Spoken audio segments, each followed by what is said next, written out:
question is, how do you disguise a railroad? How do you make it less obvious that the campaign is railroaded? Okay, first of all, never, ever, ever, ever, ever, ever run a railroad.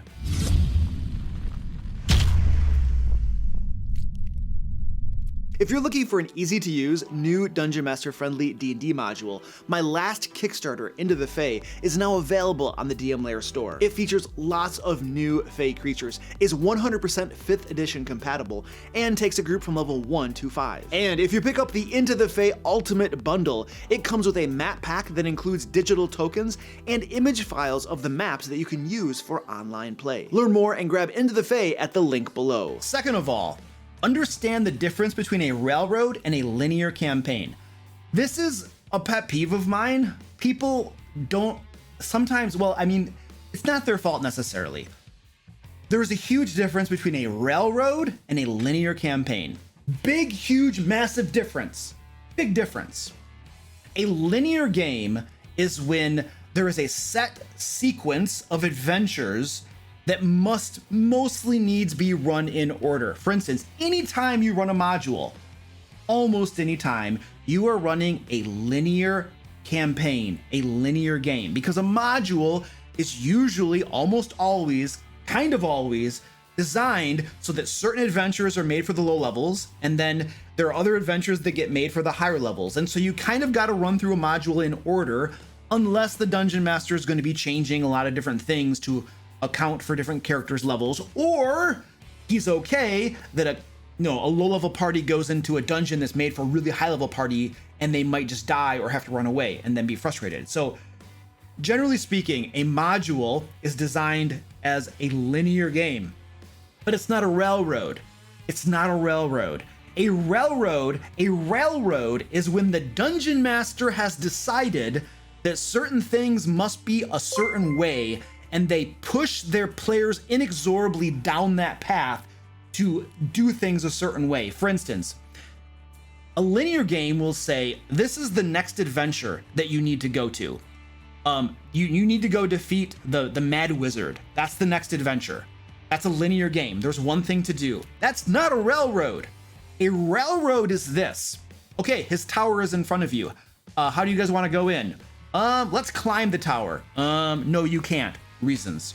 Okay, let's break the door down. No, you can't. Reasons. All right, let's knock on the door. You knock on the door and here's a riddle. You need to answer the riddle. Let's go to town and get somebody and pay somebody a bunch of money that's really smart to figure out the riddle for us. No, you can't. Reasons. You have to solve it yourself. Do you see how in that specific instance, I am pushing the players to do the thing the way I want them to do it?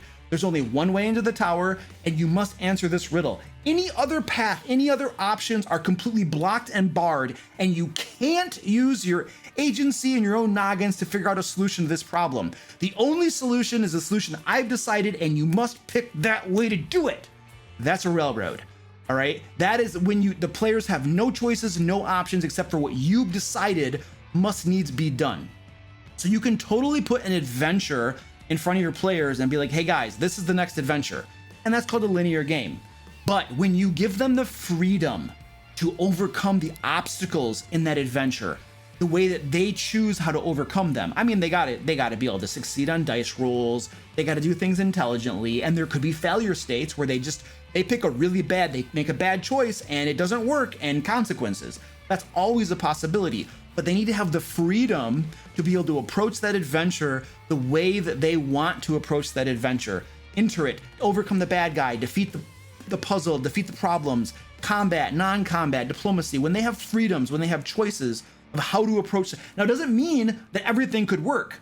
There might be a place they go and they want to use diplomacy, and diplomacy is off the table. Like the motivations from the bad guys, the way the bad guys are set up and all of this type of stuff, you're not going to talk them down. Like, it's not going to happen. Like they refuse. And so that is possible. They might have ways they would like to solve it that aren't going to work. That's always a possibility. But when you totally close off the options and you're so narrow-minded in only accepting one possible way that the players could overcome obstacles in that adventure, that's railroading. And I say never railroad. Ever, ever. It's bad. It's bad for gameplay. It's horrible. Linear adventures are fine. There's nothing wrong with linear adventures.